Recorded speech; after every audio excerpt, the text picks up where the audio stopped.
tout le monde, comment ça va aujourd'hui?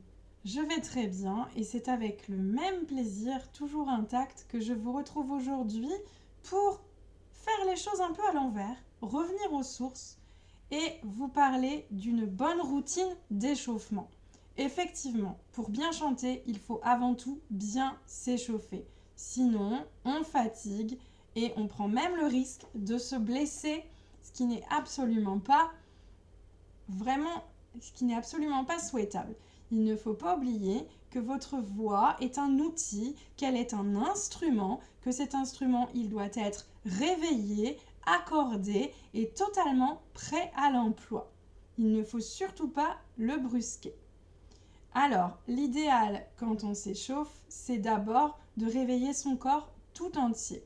À vous de vous écouter, d'écouter vos sensations, d'écouter votre ressenti et de déterminer si oui ou non vous avez des douleurs physiques qu'il vous faut soulager avant de chanter.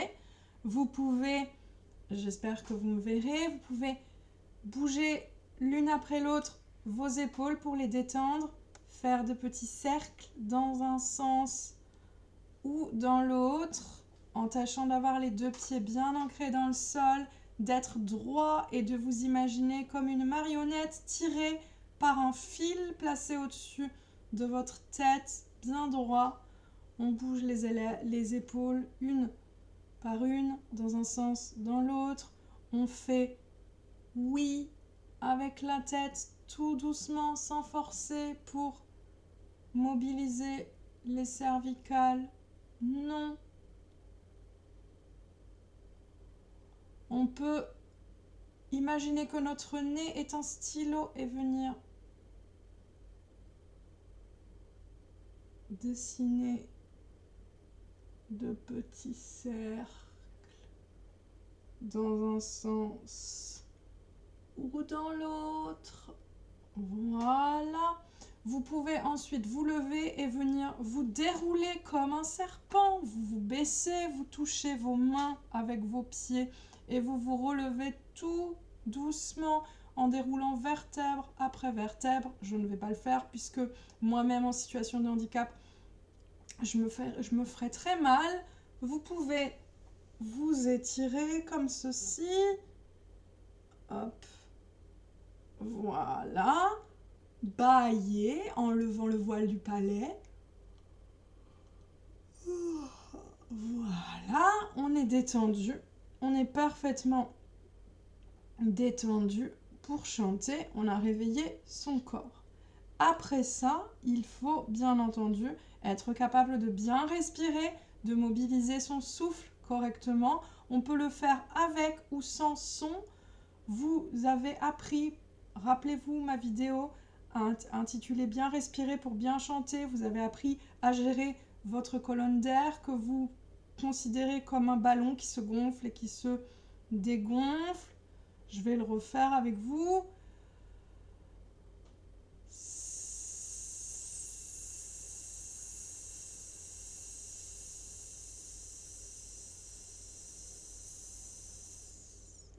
Voilà.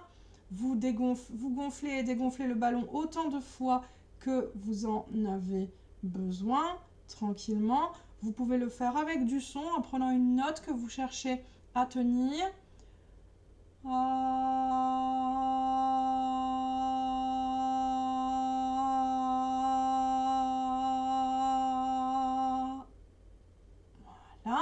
Vous pouvez vous entraîner à respirer discrètement.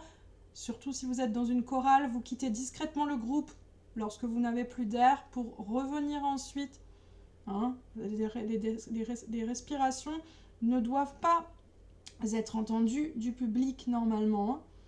Voilà, on gère l'air, on gère le réveil du corps, on gère le tonus labial. Alors, souvenez-vous, on cherche à avoir de la puissance, on cherche à projeter le son loin, on met les lèvres en avant et surtout pas sur les côtés. Il ne faut pas trop sourire, pas être en boîte aux lettres, comme dirait ma chef de chœur, pas sur le côté, toujours devant. Pour vous donner un peu de tonus, vous allez humidifier vos lèvres avec votre salive. Et pensez à vos enfants en bas âge qui faisaient des brouettes. Vous pouvez par exemple aller chercher une note en brouette et tenir le plus longtemps possible. Je prends une note de mon côté pour vous montrer.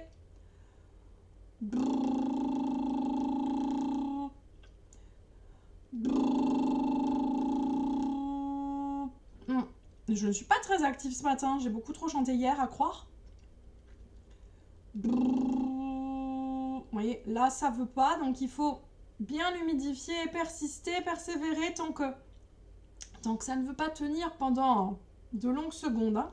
N'hésitez pas à prolonger au gré de vos besoins cet exercice de brouette qui vous permettra de vous donner un peu de tonus labial.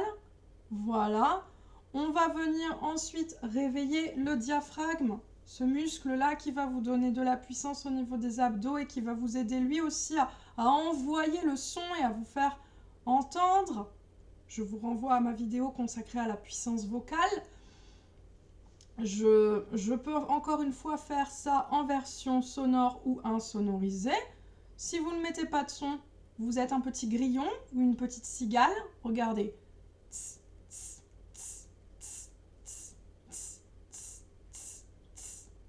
Vous pouvez aussi être une locomotive qui a du mal à démarrer.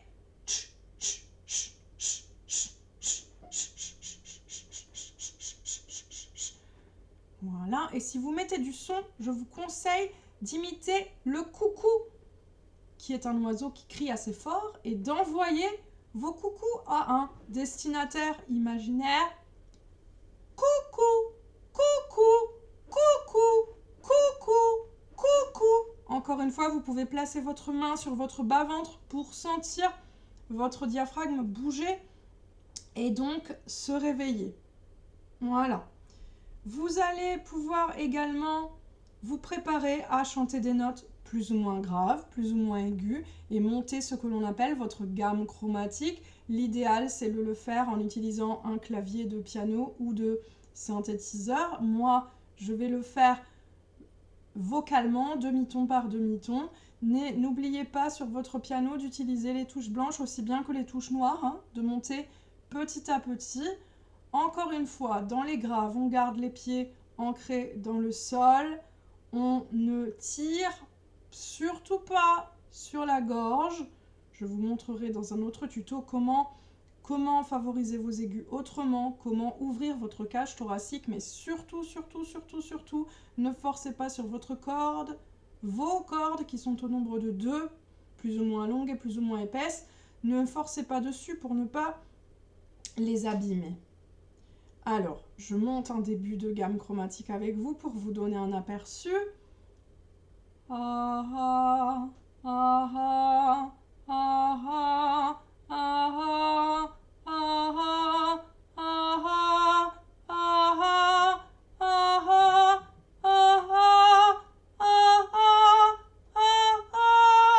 ah ah. Prenez toujours soin de bien tenir la dernière des notes que vous pouvez produire. La gamme chromatique peut être montante ou descendante. Je vais maintenant la descendre.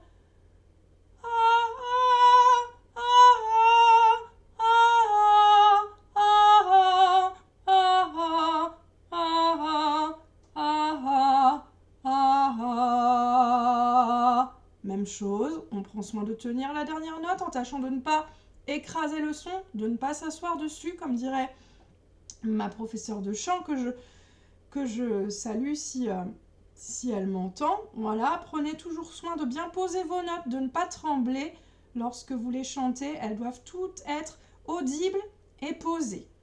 Voilà. Par le biais de la tour, vous pouvez vous préparer à vous envoler, à chanter des notes très aiguës et donc ouvrir votre voix au maximum. On monte la tour jusqu'au dernier étage. Regardez.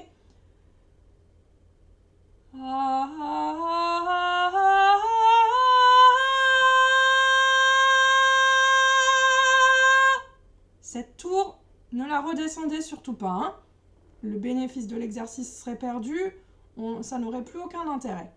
Ne la descendez surtout pas. Tâchez toujours de la monter en tenant bien la dernière note et en ouvrant au maximum. Ne cherchez pas à garder votre voix immature de petite fille. Pensez que vous ne vous appelez pas Marlène ou Christine, mais Marie-Chantal, et que vous cherchez à surjouer un petit peu, à faire de l'opéra pour vraiment envoyer, pour vraiment être entendu de tout le monde, y compris ceux et celles qui se trouvent au fin fond de la salle dans laquelle vous vous produisez.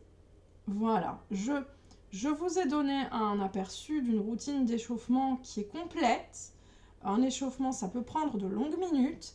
Il est important d'adapter l'échauffement à ce qu'on va chanter.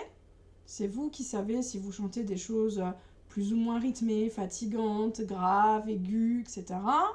C'est vous qui allez toujours au bout de vos capacités sans jamais forcer. Mieux vaut faire moins de répétitions d'un mouvement, mais les aboutir pour ne pas brusquer votre corps et pour avoir fait les choses correctement et donc être prêt à aller plus loin. D'accord ? Faire moins, mais faire mieux. C'est vraiment très important. Dans d'autres tutos, je reviendrai sur différentes vocalises qui vous permettent de travailler un aspect de l'échauffement de manière ciblée. Je pense particulièrement à la colonne d'air ou aux ouvertures ou à la gestion de votre énergie. Voilà.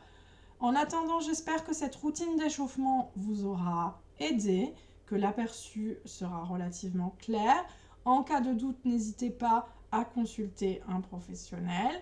N'hésitez pas à vous entraîner, à vous y astreindre, parce que plus vous le faites, plus les choses deviendront automatiques pour votre corps.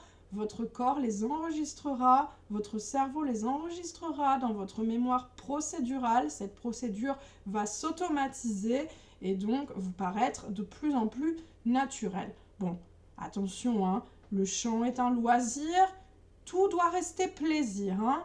Faites-vous du bien, chantez, échauffez-vous complètement, correctement, mais toujours avec plaisir. Je vous souhaite à tous un excellent dimanche, une excellente semaine à venir et vous retrouve très bientôt pour de nouvelles considérations musicales. Bye bye!